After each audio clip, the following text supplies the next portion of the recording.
On this edition of News Conference, get ready for the lawsuits and the investigations into the removal of pro-Palestinian, anti-Israel protesters who were encamped at UCLA, and the reported harassment of Jewish students on other California campuses where the tents remain.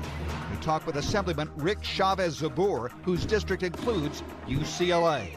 Faculty groups have condemned Thursday's police action in Westwood. We talk with representatives of the University Council of the American Federation of Teachers, who are demanding UCLA Chancellor Gene Block's resignation. And while the California State Department of Emergency Services have been coordinating with campus leaders, Governor Gavin Newsom and other state officials who are on the UC Board of Regents have largely been silent, and perhaps for good reason. None of this is good for Democrats. We talk with Jessica Levinson of Loyola Law School and Dan Schnur, professor of political communications at USC and UC Berkeley. News Conference with Conan Nolan. Newsmakers, issues, impact. Your local political source for over 50 years and the longest-running broadcast in Southern California. Your host, Conan Nolan.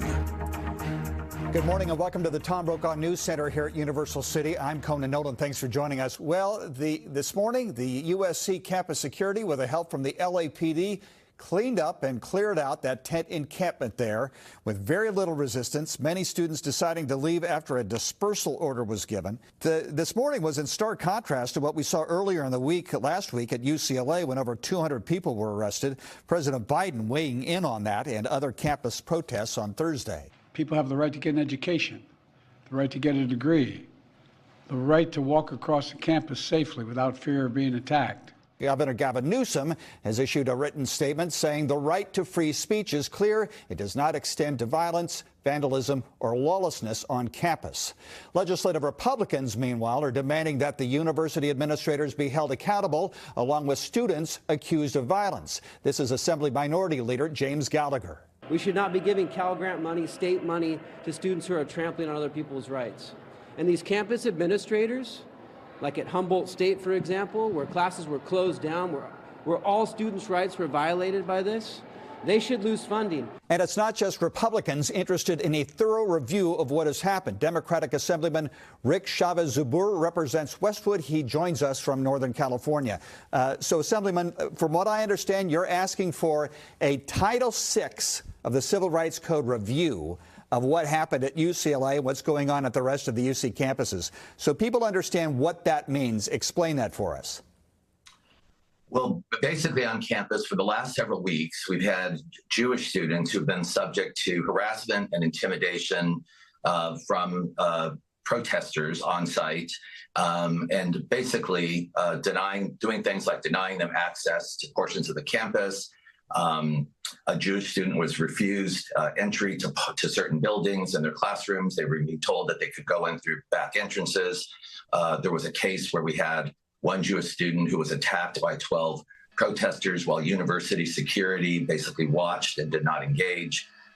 So, we've had for weeks a building tinderbox at UCLA where the university has failed to act to protect the basic civil rights and the safety of its students. And then, of course, that culminated on Tuesday night when we had outside agitators coming into campus who attacked the protesters. And in that case, it took them hours to respond.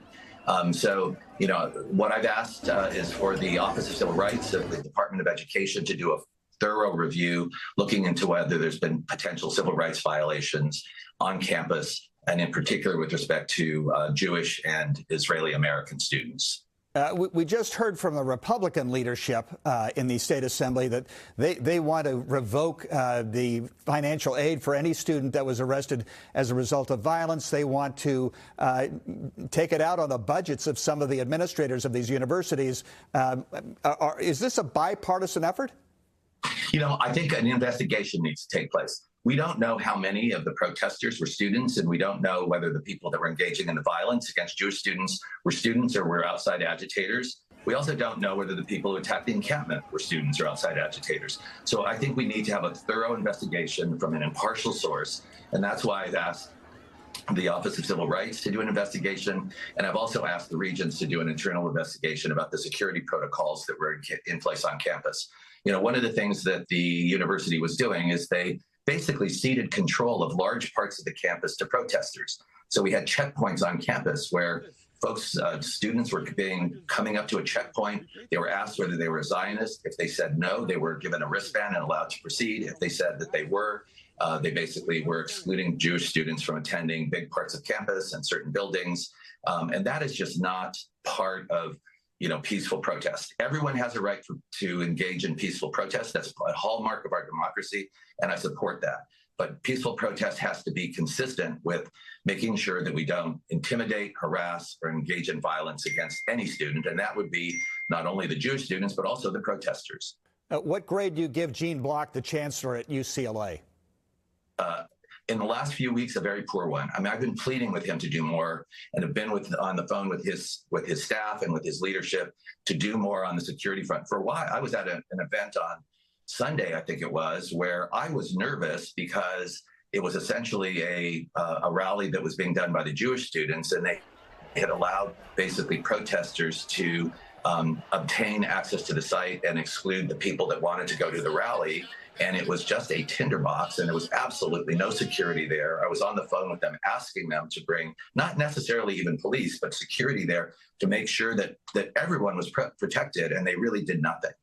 Right, but the University of California administration at the top sent out several years ago, from what I understand, a directive on security, which was to say no uniforms on campus. We don't want uniformed police on campus. And from what we understand, the reason why LAPD wasn't there the night that there was the counterattack against the pro-Palestinian protesters is because the university administration did not want police, certainly not the LAPD, anywhere near campus. Is that your understanding?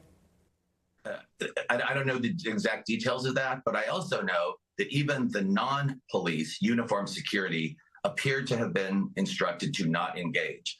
My staff was there when there was a Jewish student who was assaulted by 12 protesters.